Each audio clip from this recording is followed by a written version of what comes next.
اعوذ باللہ من الشیطان الرجیم بسم اللہ الرحمن الرحیم السلام علیکم ورحمۃ اللہ وبرکاتہ۔ اللہم صلی علی سیدنا و مولانا محمد معدن الجود والکرم وعلی آلہ واصحابہ وبارک وسلم۔ ناظرین اکرام، پروگرام نور قرآن کے ساتھ ایلیٹ نیوز لائیو سے آپ کا میزبان قاری محمد لطیف انجم حاضر ہے۔ ناظرین اکرام، آج کا ہمارا موضوع دعا کی اہمیت فضیلت کے بارے میں ہے کہ دعا کی کیا اہمیت ہے اور اس کی کیا فضیلت ہے۔ دعا کے لفظی معنی پکارنا ہے۔ یہ تقریباً ندا کا ہم معنی لفظ ہے۔ یہ لفظ موقع مال کے مطابق مختلف معنی میں استعمال ہوتا ہے۔ مثال کے طور پر سورہ بقرہ آیت نمبر 171 میں اللہ رب العزت نے ارشاد فرمایا کمثل الذی ینعق بما لا یسمع الا دعاء و نداء۔ یہاں پہ دعا کا معنی آواز لگانا ہے۔ سورہ النور آیت نمبر 63 لا تجعلوا دعاء الرسول بینکم کدعاء بعضکم بعضا۔ یہاں پہ دعا بمعنی نام لینا کے ہے۔ سورہ بقرہ آیت نمبر 68 قالوا ادع لنا ربک، یہاں پوچھنا یا سوال کرنا ہے۔ اور سورہ جن آیت نمبر 18 میں فلا تدعوا مع اللہ احدا، کہ یا عبادت کرنا، اس کا معنی یہاں پہ عبادت کرنا ہے۔ اور سورہ آل عمران آیت نمبر 38 میں ہنالک دعا زکریا ربہ، یہاں پہ دعا بمعنی مانگنا کے ہے۔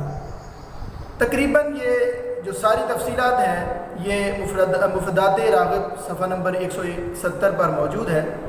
ان متعدد معنی میں سے ایک معنی کو دوسری جگہ پر فٹ کر دینا بہت بڑی خطا اور فساد کی جڑ ہو سکتا ہے، لیکن ہمارا موضوع دعا ہے اور اپنے معروف معنی میں دعا کا معنی اللہ تعالیٰ سے مانگنا ہے، دعا کرنا ہے۔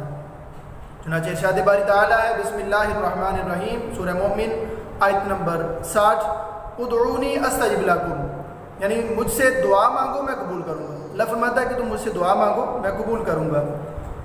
اور دوسری آیہ کریمہ میں اللہ رب العزت نے ارشاد فرمایا وادعوا ربکم خوفا وطمعا ان رحمت اللہ قریب من المحسنین، کہ یعنی خوف اور طمع کی حالت میں مجھ سے دعا کرو، بے شک اللہ کی رحمت احسان کرنے والوں کے قریب ہے۔ انسان جب دعا کرتا ہے تو دو ہی حالتیں ہوتی ہیں، یا وہ خوف کی حالت میں ہوتا ہے یا پھر اس کو کسی چیز کی طمع ہوتی ہے۔ تو اللہ نے دونوں حالتیں جو ہے وہ بیان کر دی کہ دونوں حالتوں میں مجھ سے جو ہے وہ دعا مانگو تو میں تمہاری دعا جو ہے وہ قبول کروں گا۔ سورہ اعراف آیت نمبر 55 میں ادعوا ربکم تضرعا وخفیا انہ لا یحب المعتدین، یعنی اپنے رب سے گڑ گڑا کے دعا کرو اور چپکے چپکے دعا کرو، بے شک وہ حد سے بڑھنے والوں کو پسند نہیں کرتا۔ تو یہ دعا کے مختلف معنی اور مختلف جو صیغے ہیں وہ اللہ رب العزت نے ہمیں سکھائے ہیں، طریقے بتائے ہیں کہ کس طریقے سے دعا جو ہے وہ کرنی ہے۔ حبیب رب العالمین حضور خاتم النبیین صلی اللہ علیہ وآلہ وسلم نے ارشاد فرمایا کہ جو اللہ سے سوال نہ کرے اللہ اس سے ناراض ہوتا ہے۔ ترمذی شریف کی حدیث پاک ہے، جو اللہ سے سوال نہ کرے تو اللہ اس سے ناراض ہوتا ہے۔ اور ترمذی شریف کی اور ایک حدیث پاک میں اللہ کے پیارے حبیب صلی اللہ علیہ وآلہ وسلم نے ارشاد فرمایا کہ اللہ سے اس کا فضل مانگو۔ اللہ کو پسند ہے کہ لوگ اس سے سوال کریں، اور بہترین عبادت یہ ہے کہ اس کی عطا کا انتظار کیا جائے۔ یہ بھی عبادت ہے، جب دعا مانگ لی جائے تو پھر دعا میں جلدی نہیں، جلد بازی نہیں۔ اللہ رب العزت کی حکمت اس کے تحت ہی جو ہے وہ اس کی دعا آپ کی جو ہے وہ قبول ہو سکتی ہے، تو اس میں انتظار کیا جائے۔ تو سرکار دو عالم صلی اللہ علیہ وآلہ وسلم نے دعا کی فضیلت کے بارے میں ارشاد فرمایا، یہ ترمذی شریف کی حدیث پاک ہے۔ حضور نے فرمایا کہ من فتح له منکم باب الدعاء فتحت له ابواب الرحمہ وما سئل اللہ شیئا یعنی احب الیہ من ان یسأل العافیہ۔ حضور نے فرمایا کہ تم میں سے جس پر دعا کا دروازہ کھولا گیا، جس کو دعا کی توفیق مل گئی، جس کو دعا کرنے کی توفیق اللہ کی طرف سے مل گئی، فرمایا اس پر رحمت کے دروازے کھل گئے۔ اور اللہ کو سب سے زیادہ پسند یہ ہے کہ اس سے عافیت طلب کی جائے۔ جب بھی انسان دعا مانگے اللہ سے عافیت طلب کرے۔ انسان کو ہمیشہ اللہ رب العزت سے جو ہے وہ عافیت طلب کرنی چاہیے۔ اور دعا کی فضیلت کے بارے میں حضور خاتم النبیین صلی اللہ علیہ وآلہ وسلم نے ارشاد فرمایا الدعاء مخ العبادت، یعنی دعا عبادت کا مغز ہے۔ جب بھی عبادت کریں، عبادت کے فوراً بعد اللہ کی بارگاہ میں دعا کے لیے ہاتھ اٹھانے چاہیے، اللہ سے دعا جو ہے وہ کرنی چاہیے۔